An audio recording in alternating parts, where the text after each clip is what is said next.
আল্লাহর হস্তে কই দাড়িটা রাখুন আর দাড়িটা কাটতুই না, আল্লাহর হস্তে কই দাড়িটা রাখুন আর দাড়িটা কাটতুই না। কে দাড়ি রাখতেন জানেন? আমরা যখন দুনিয়া থেকে বিদায় হয়ে যায়, নবীজির জাহিরি সুন্নাত আর পুস্তুই জানা দাড়িটা ছাড়া, দাড়িটা ছাড়া আমরা দুনিয়া থেকে বিদায় হইলে, আমরা কবর রাখলে আমার নবীজি যাতে কবর আয়া দেখে আমার উম্মত আমার সুন্নতটা লইয়া কবর আইছে। আরে ওই দয়াতেই যদি লাগে নবীজির অন্তরে, এটাতে আপনি পাপ।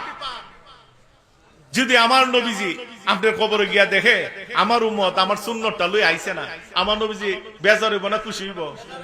আমার নবীর বেজার করি না।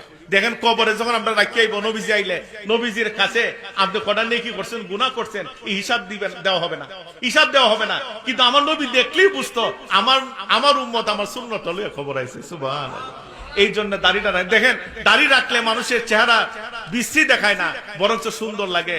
আল্লাহ পাক কুদরত নূর দিয়া দেন। আজকে বিভিন্ন পেশাজীবী, বিভিন্ন বিধর্মের লোকেরা এখন দাড়ি রাখা শুরু করে দিছে, ঠিক কিনা? আর বিভিন্ন ক্যাটাগরির পেশাজীবী লোকেরা দাড়ি রাখা শুরু করে দিছে। আপনিও দাড়িটা রাখেন। অনেক যুবকরা আছেন ভাবতে পারেন যে হুজুর দাড়িতে রাখতাম, অন বিয়ানি না করতে পারি। মেয়ের বাপি নিয়ে আবার আমার কাছে তার মেয়ে বিয়া না দেয়।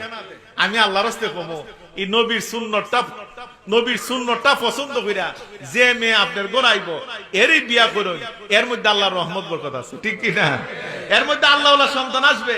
আর আমার নবীর সুন্নতরে যে মেয়ে পছন্দ করে না, এই মেয়ে বিয়া করুন না, যদি করুন একটা ফুলাফানো ভালো হইতো না, একটা ফুলাফানো ভালো হইতো না।